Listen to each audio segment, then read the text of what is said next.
you an idea of what it looks like in the actual room. Oh my gosh. Wow. Yeah, it's pretty cool. So and there you can see the floor. That was all under about a foot of water at one point. Oh, wow. That's right inside the door to come in the room. The door is right on your left. There's a lot of hidden track. Yeah. There's a couple hidden staging yards in there also. And then, like I said, there's a couple tracks that go out into the next room and go into the hallway and into a glass case. Okay. Greg, do those panels on the bottom, are they removable so you can get underneath and do electrical work and stuff? I don't think that you don't need to, because there's so much room to move around. You can just go around them. There's nothing under the railroad. You can crawl around everywhere. I think it's that's a curtain run. Oh, you're talking about I thought you were talking about the black things there on the bottom right. No, you're talking about that. It's a curtain, so you can just move the curtain aside. Yeah, that's just a curtain. Yeah, absolutely.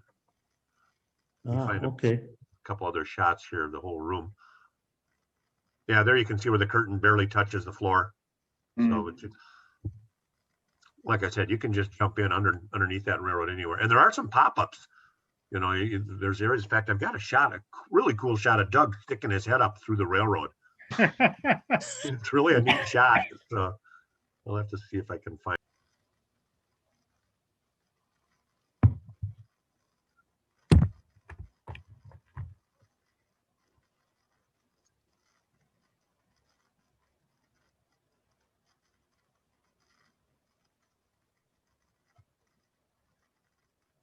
Room again. There's the main entrance to the.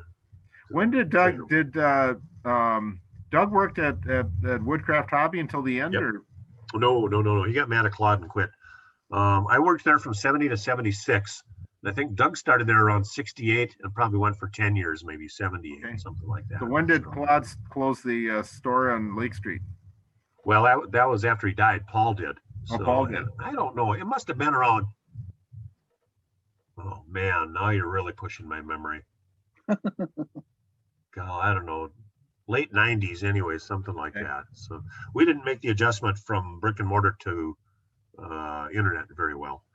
And we actually, with my store, we kind of partnered with Paul down there to try and get a third internet business going. But you know, the web was still kind of in its infancy, and you're having trouble finding people and connecting with people and stuff like that. And we just never really did any numbers out of there. So he closed her down. And by the way, did you see my post that Manny will be 100 years old next month? Wow. He's the old manager of Woodcraft Hobby on Lake Street. Wow. So, yep. And he's all there upstairs. He's just as sharp as ever. So isn't that something? Yeah. So when he lives in San Diego, I don't know if you guys remember him or not, but he was the store manager for Woodcraft Hobby. He was my first boss, and in retrospect, he's probably my best. Yeah. So I really liked him a lot. He was a great role model, and you know, just a good guy, and took care of things and stuff. Well, best salesman I've ever met. What's that? He was the best salesman I've ever met. Yeah, absolutely. Absolutely. Yeah, he's the one that got me into HO, because I was going in there to buy some Lionel, and I said, boy, it's kind of expensive. And he said, well, come here over here and take a look at this. And he grabbed you by the arm, you know, and I'm looking at it, and instead of, you know, $10.95 for a box car, all of a sudden it's $1.98, and there's about 10 times the detail. And I'm going, see, this is pretty nice, you know. So he got me started in HO. Yep. So. Yep, I used to change buses there. That's how I got connected. I'd be riding home. Okay. I went to De La Salle down there on Nicollet Island. Well, I could get off the Bryan Avenue bus and actually just hang around there for a while and get back on it, and because it stopped right outside their door. So and I'd get back on the bus and ride the bus home. So Woodcraft had that was the main store, and then there was St. Paul too, right? Well, at one point when I worked there, they had 5 stores. Wow. He had one in each of the Donaldson's Minneapolis and St. Paul stores. And he had one in Signal Hills. I think he bought Lightfoot's even at the time, Harmar and Lake Street. And actually, he hadn't bought Lightfoot's because he moved the store from downtown St. Paul to Signal Hills. But he had the Harmar store, and then he had the slot car track across the street. Okay. So quite a little empire going there for a little while. I did the Twin Cities Rail Fans guide. I printed 1,000 of them. I think he bought over 200 of them. Sure. Oh, yeah. Yeah, we sold them too. Everyone was asking for them at the time too, Craig, you know, when are they going to be out? I remember when you'd bring a box of them in, that was on your old dot matrix computer too, wasn't it? So the printer. Well, no, actually, those were job printed. Really? The original printing. And then there was some stuff I did on a mainframe computer for some time after that. But the originals, I still have one copy of it, and I've got a digitized copy of it in the computer. I've scanned it in as a PDF. You know, can you send me that? Sure. Email me that, would you, Craig? I would love to look at that. Yeah. Yeah, I'd love to look at that. I think I might have one out here somewhere in my archives, but I you know, I like reminiscing. So, Yeah, I think that was 1977 I did that. yeah. Well, I'll Yeah. still never forget. I think I've told you the story too, Craig, but I sure remember that night.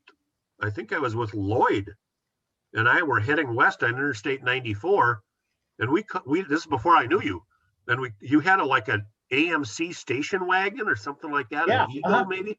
Yeah. And Lloyd spotted your license plate, DDA 40X. Yeah, right. He's like, God, look at that, you know. So, and I think you gave me that license plate. I had it in the hobby shop. Is that where it went? I didn't know Yeah, where it went. I'm pretty sure you gave it to me. So,